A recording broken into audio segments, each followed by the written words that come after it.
Voters reject Trump's pick in chaotic Wisconsin court race. Madison, Wisconsin. A liberal challenger on Monday ousted a conservative Wisconsin Supreme Court justice endorsed by President Donald Trump, overcoming a successful push by Republicans to forge ahead with last week's election even as numerous other states postpone theirs due to the coronavirus pandemic. Joe Biden also emerged victorious, as expected, in the state's Democratic presidential primary. Biden's easy victory became academic when Vermont Senator Bernie Sanders dropped out one day after Wisconsin held in-person voting. But the absentee ballot-fueled victory by liberal Supreme Court candidate Jill Karofsky was a huge win for Democrats. It reduced conservative control of the court to 4-3.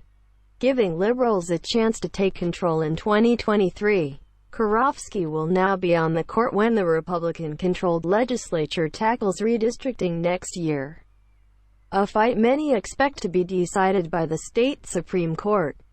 Her win will also certainly be seen as a bellwether in battleground Wisconsin ahead of the November presidential election.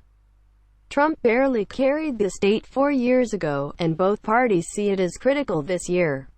Justice Dan Kelly was an early underdog in the Supreme Court race, given the expected higher Democratic turnout since the election was on the same day as the presidential primary. But the Supreme Court outcome became more uncertain as Biden emerged as the presumptive nominee in March, and the coronavirus pandemic led to fears of in-person voting and closure of polling locations. With so much riding on turnout, the Republican push to proceed with the election was viewed by Democrats as a bid to suppress Democratic votes, particularly among minorities in Milwaukee. Karofsky credited her win to voters rising up and rejecting Republican efforts to suppress turnout. People were willing to do that because they wanted their voices to be heard in this election, she said. A lot of times on election day we're wringing our hands because we're so upset about voter apathy. That wasn't the problem on Tuesday. People wanted their voices heard. Karofsky voter Caleb Anderson, of Milwaukee, worked the polls on election day and thought the hurdles put up to voting in person motivated some people to come out who wouldn't have otherwise. I'm sure there's some level of vindication, Anderson said of the Karofsky win. I do feel there was a lot of voter activity by people who were angered by the entire thing. The lack of availability of absentee ballots. Trump last week broke from health experts and called on his supporters to "get out and vote now" for Kelly. He later said Democrats were playing politics by trying to postpone the election. As soon as I endorsed him, the Wisconsin Democrats said, "Oh, let's move the election 2 months later," Trump said. Now they talk about, "Oh, safety, safety." Trump first voiced support for Kelly at a rally in January, far before concerns over the coronavirus led to calls for a delay in the election. After Democratic Gov. Tony Evers ordered the election postponed, the highly politicized Wisconsin Supreme Court backed Republicans in proceeding with in-person voting in a ruling issued the day before the April 7 election. Thousands of voters congregated for hours in long lines on April 7, defying social distancing guidelines that led to the postponement of primaries in several other states. Milwaukee opened just 5 of 180 polling places due to a shortage of workers.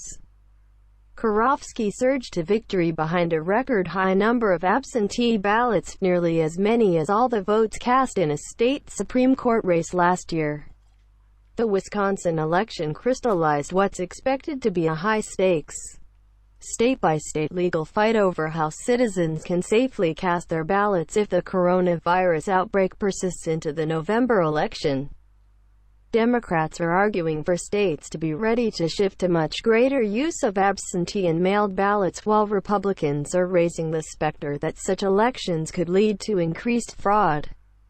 Karofsky's win is likely to only add fuel to Democrats' call for more mail-in elections and toughen GOP opposition. Democrats earlier Monday called for moving a May 12 special congressional election in Wisconsin to mail-in only. Returns weren't allowed to be reported until Monday due to a quirk in the court battle over the election. Even before the counting began, a group of Milwaukee area voters filed a federal lawsuit seeking to force a partial revote to protect the thousands of voters who they argue were disenfranchised by the turbulent election.